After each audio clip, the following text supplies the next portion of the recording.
What's up? This is Ricky Horror from Motionless in White, and you're listening to Rhino Radio. So I got Ricky Horror of Motionless in White. How you doing, man? I'm doing well, thank you. Okay, you told me you had some food. I so did the have day some is food. going well. Yes. and it's almost sunny outside. Well, yeah. Earlier. Yeah, I was shocked. Yeah. The non-so-familiar Birmingham in the UK. Yes. So welcoming you. Thank you. If you don't mind, we're going to go a bit personal because I think you've been asked about the music and a graveyard shift, so you've been probably talking about the same thing over and over again. Okay. I'm going to ask you something else. Obviously, you don't have to share everything, but still, I was wondering if you believe in true love. I do. Okay. Ever happened? I like to think that I have found true love now in my life, so, yeah. Okay, and love at first sight? Oh, yeah, definitely. Okay. What causes it? Is it just the way they look, or something about the way they move, the way they talk? I couldn't tell you. I think that... So when I think of true love, I think of it as... So I don't subscribe to any particular religion, but I like to think that we all have kind of past lives that we live, and maybe the people that we feel pulled towards are from a past life in some way or another. So I don't know. That's my way of thinking of it. So I'm gonna ask, are you romantic? Probably.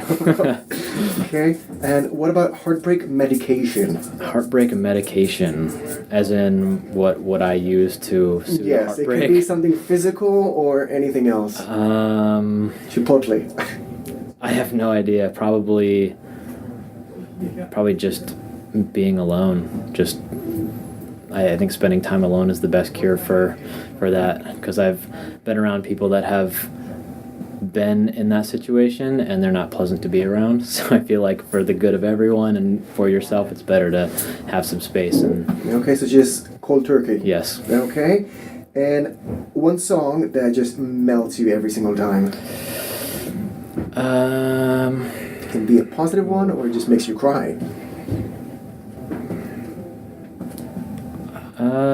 I will say maybe Heartache Every Moment by him. Okay. I don't know why. Okay, so if I'm going to play right now, you're going to get shivers or just memories? Yeah, probably just memories. Okay, is there a specific event?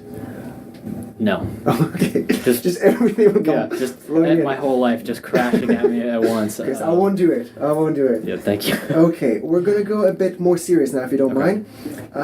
So there's some sort of following around your band. Yes. Okay, and I feel like you, or maybe you tell me if you feel like that, but you became some sort of spokespeople of the Outcasts.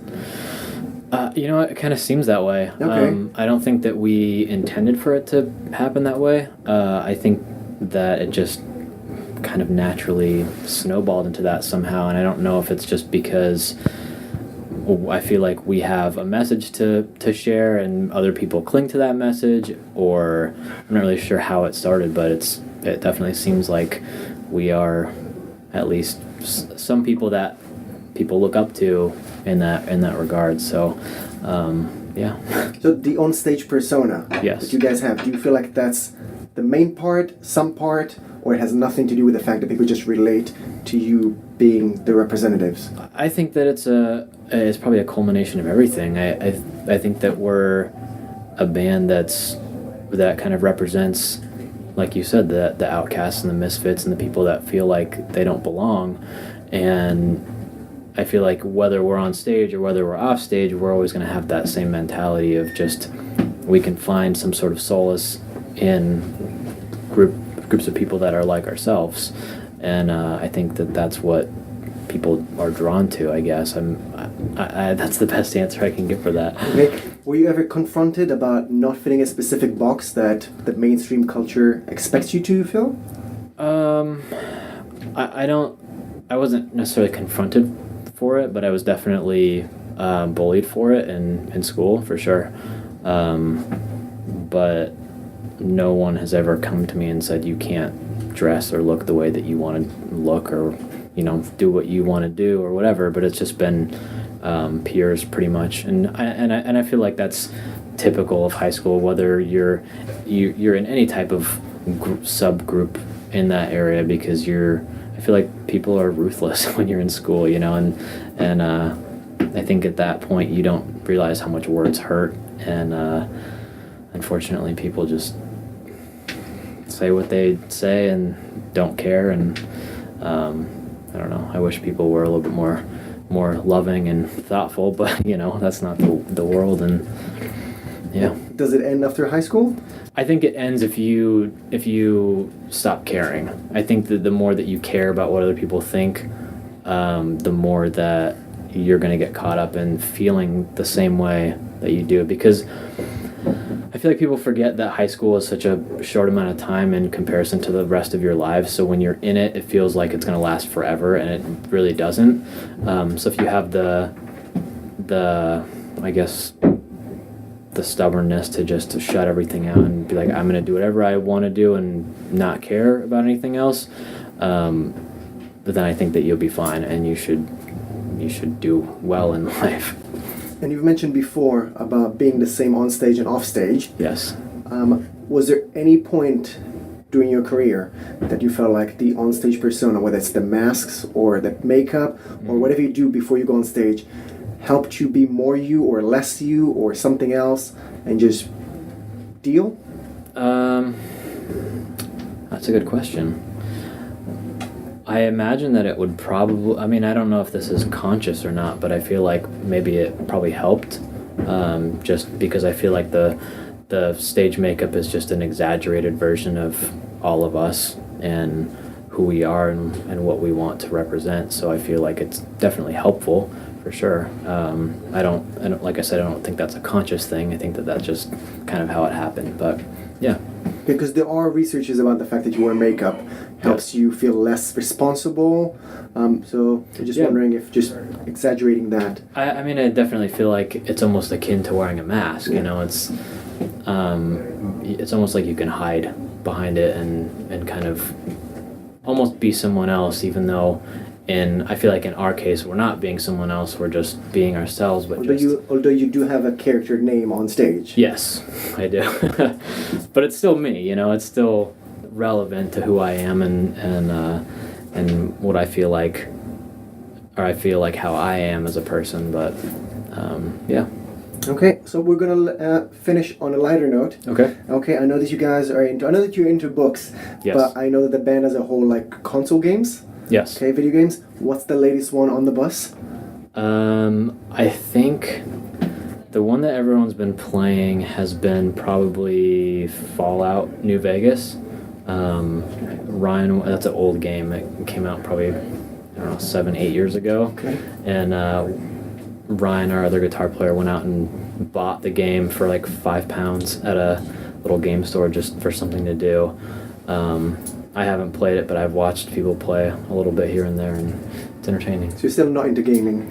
I do here and there. I have a Nintendo Switch, and I play Zelda. So, yeah. Not the new Mario?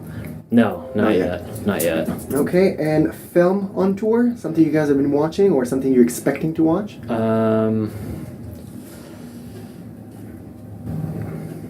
wish that I had an answer for that, but I haven't. Still books. Yeah. Okay. I brought 4 books with me, finished all of them, and then I bought 3 more at a bookstore.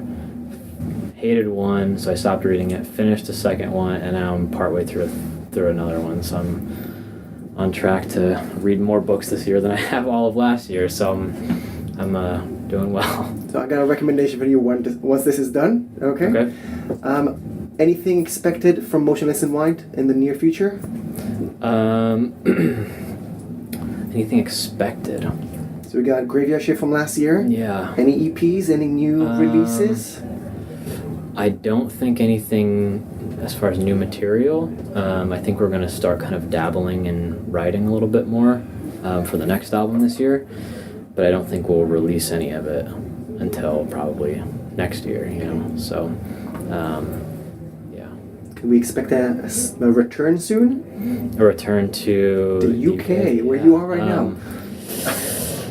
Yeah. I mean, I hope so. I think that we don't get here enough. I feel like fans are always feel like they're left out, especially in other countries, and it's just hard because I feel like the fans in the States are kind of spoiled, and I don't know. I have mixed feelings about it because I like coming here, but I feel like if we come here too much, then people are gonna care less that we come here all the time, kind of how they do in the States. And if we come through, people can just say, "Well, I'm gonna wait and I'll just see them next month when they come through." You know. Is it because Chris doesn't like flying? No, not at all. I mean, he doesn't like flying, but that doesn't. If we have to fly, he'll fly. You know, so.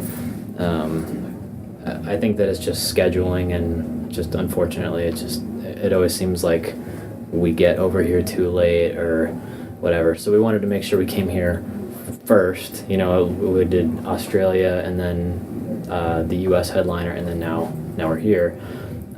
So we're trying to make the UK a priority, and slowly I feel like over time we'll get over here more often, but I'm not sure when. Anything else you want to add to fans and listeners out there? If you haven't bought our album Graveyard Shift, go check it out on Spotify or iTunes, Apple Music. Come to a show if you're in the UK, and just keep being you. Okay, Ricky of Motionless in Mind, thank you very much. Thank you.